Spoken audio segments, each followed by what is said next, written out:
안녕하세요. 오늘 시장, 겉보기엔 아주 좋아 보였죠? 네, 맞아요.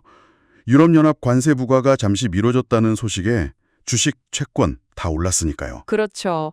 근데 이런 분위기 아래에서 뭔가 더 큰 변화들이 있는 것 같다는 말이죠. 오늘 저희가 당신께서 주신 자료들 보면서요, 이 복잡한 상황 속 진짜 중요한 흐름, 또 이게 가까운 미래에 어떨지 좀 깊이 파고들어 보려고 합니다. 좋습니다. 단기적인 안도감에 가려진 부분들, 예를 들면 무역 정책의 진짜 속내라던가 특정 산업의 변화, 또 기술 투자 방향 같은 거요. 그리고 출퇴근길에 들으시기 편하게 최대한 쉽고 명확하게 핵심만 짚어보겠습니다. 네. 말씀하신 대로 오늘 시장은 주식, 채권 다 좋았어요. 특히 그 EU 관세 유예가 한 달 연장된 게 크지 않았나 싶고요. 소비자 심리 지수도 반등했고. 어, 근데 이게 정말 계속 갈까요? 이 분위기가? 글쎄요. 전문가들, 그러니까 누빈이나 베세머 트러스트 같은 곳에서는 지금 시장이 여전히 좀 불안정한 범위에 있다고 봐요. 언제든 흔들릴 수 있다는 거죠. 아, 불안정한 범위요? 네. 그 무역 정책이 결국 어떻게 될지, 경제에 얼마나 영향을 줄지 이게 아직 너무 불확실하거든요. 특히 좀 재밌는 게 소비자들 기분은 나아졌는데 앞으로 일자리가 늘 거라는 기대는 오히려 줄었다는 거예요. 이게 좀 엇갈리죠. 아, 기분은 좋은데 미래는 불안하다? 이런 건가요? 그렇죠.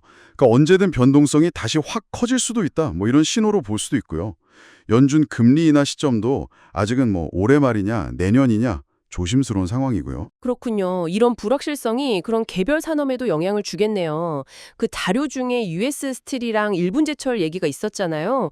트럼프 전 대통령은 파트너십이라고 했는데 이거 사실상 M&A 아니냐 이런 분석이 있던데요. 네, 맞아요. 울프 리서치의 분석이 딱 그렇죠.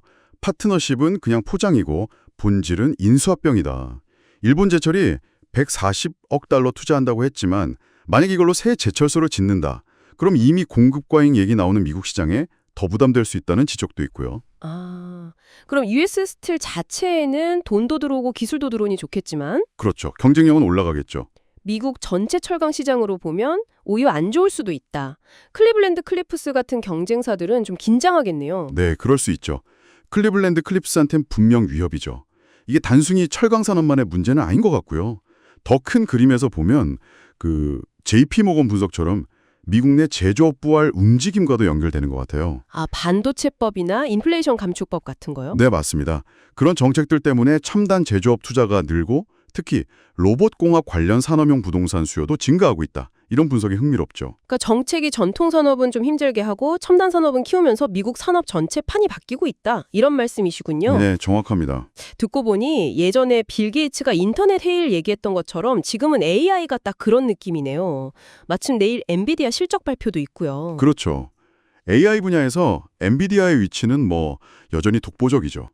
인텔리전트 알파 분석을 보면 구글이나 메타 같은 하이퍼스케일러들이 계속 설비 투자를 늘리는 게 엔비디아한테는 아주 좋은 신호고요. 곧 나올 블랙벨 칩 기대감도 크고. 네. 그리고 혹시 중국 시장에 다시 들어갈 수도 있다는 점도 성장 동력이 될 수 있겠죠. 다만 장기적으로 보면 좀 다른데요. AI 모델 만들 때 필요한 훈련 단계랑 실제 서비스에 쓰는 추론 단계랑 필요한 컴퓨팅 파워가 좀 다를 수 있거든요. 이게 수익 구조에 어떻게 영향을 줄지는 좀 지켜봐야 합니다. 그렇군요. AI 투자가 단순히 기술 개발뿐 아니라 아까 그 체드 트레드웨이 분석처럼 전력 확보 같은 현실적인 인프라 문제랑도 연결된다는 거네요. 맞습니다. 데이터 센터가 이제 그냥 건물이 아니죠. 엄청난 전기를 먹는 기술 집약 시설이니까요.